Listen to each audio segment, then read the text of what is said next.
Hi friends, I am John Laspina, the Carnivore teacher, and I eat the proper human diet. Thank you, Dr. Ken Berry, for the t-shirt that I bought from your site.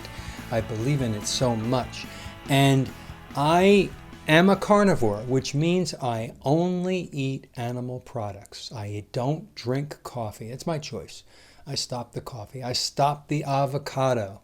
Was one of the last things I took out. I don't eat broccoli. I don't eat asparagus anymore. I don't have bread or rice or corn. For example, tonight for dinner, I am going to have a ribeye steak that I cooked on my Traeger grill with wood pellets. And I'm going to put ghee on top of my rare to medium rare steak. And then I'm going to use Redmond real salt and salt my steak. I'm going to cut against the grain after it's sat for 5 minutes to cool down. And I'm going to take that perfect, fatty, delicious piece of ribeye and I'm going to enjoy it slowly. And I'm going to eat the whole thing and maybe a little bit of another ribeye that's on the plate, until my body sends my leptin signal telling me I'm full, telling me it doesn't taste so good anymore. And then I'm done. And I don't want food until the next day. I'm so satisfied. In that steak meal, I got all of my protein, all of my healthy fatty acids in a healthy ratio, all of my vitamins and all of my minerals. No carbohydrates. There might be micrograms of carbohydrates in the glycogen in the meat, but there's none in the ghee, none in the salt, and I don't need carbohydrates. During the day, I have eggs. I have about 4 pasture-raised eggs, and I have leftover steak from the night before that I cut up and put in there, and I'll put some goat cheese in my eggs. And the way I make my eggs is I don't scramble them. I drop them right into the cast iron pan that's lubricated with butter, and I just let them fry in the butter. And then when the whites start to become solid, I flip them as gently as I can so I don't break the yolks for like 1 second. And then I scoop them up and put them on my plate because I want a semi-runny egg yolk. To me, that's the best part of carnivore. The best part of carnivore is my ribeyes and my semi-runny egg yolks. I love runny egg yolks. I put that on my steak, on my hamburger. I put it on anything. And that's why I love poached eggs the best, because I just love that cheesy, creamy egg yolk is just heaven to me. I like the creamy texture in my mouth. I used to be a ketovore, which is between ketogenic and carnivore. And a ketovore was invented by Dr. Ken Berry's wife, Nisha Salisbury. And it's just an invented word that's in between the two.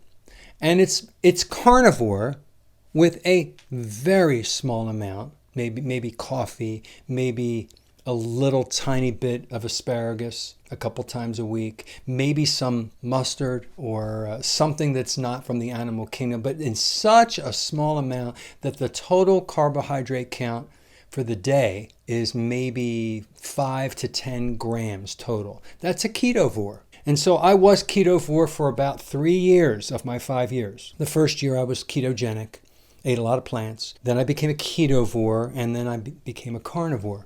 And I can go back. I can flip out of carnivore and go into ketovore for a day or for a week. I have done that. And what I've noticed is my body, if I'm at 100% on carnivore, if I go into ketovore in a couple of days, I sense that I'm just a little bit, just a tiny bit less optimal. My sleep is just a tiny bit less efficient. And my mood, everything is just a tiny little bit less. So that's why I know carnivore's for me. So as you do this, you learn what makes you feel the best. And I didn't know until I tried it. I went ketovore, carnivore, then I backed up and went back to ketovore, observed my body and said, I'm going to go back to carnivore. I added some avocado back in to see what it would do with the fiber in my body, and I didn't like it. I'm like, I don't need this. I'm better not having it in there. So do your own test. Find out what works for you. Don't be closed-minded and resistant to change. Have a growth mindset, and after eating a certain way for a while, do a little test. Do you want to go to carnivore and see what it does for your body, or are you happy where you are? Maybe you're happy where you are and you will stay where you are like I did for 3 years. And then I cleaned it up and went a little further. And then I was a carnivore for a long time, and I'm like, let me go back to ketovore and see what happens. And I noticed some changes in my body that I didn't like. So I'm back to carnivore. A lot of people do that. They test the waters. Like if you take out carbs and sugar and improve your life, and then you fall off the wagon and you're at a party or something and you have a whole bunch of carbs and sugar, and the next day you've got a headache and you've got constipation or diarrhea, you feel icky, and you know it was the crap you ate at that party. That's the little test that you did that confirms to you in your brain, your psyche, that eating this ketogenic, ketovore, or carnivore way of eating is the healthiest. And you test yourself. Go back a little bit and, I'm not doing that again. I'm going to come back to where I am. We're humans. We like to do that. We're like, well, maybe I can have some fill in the blank. And you try it. And since your body is so clean, you're going to see what the reaction is. And you may not like it. And you go back to what works for you. So you find your own tweaky path and you stay with what works best with you. You don't have to follow anybody's rules.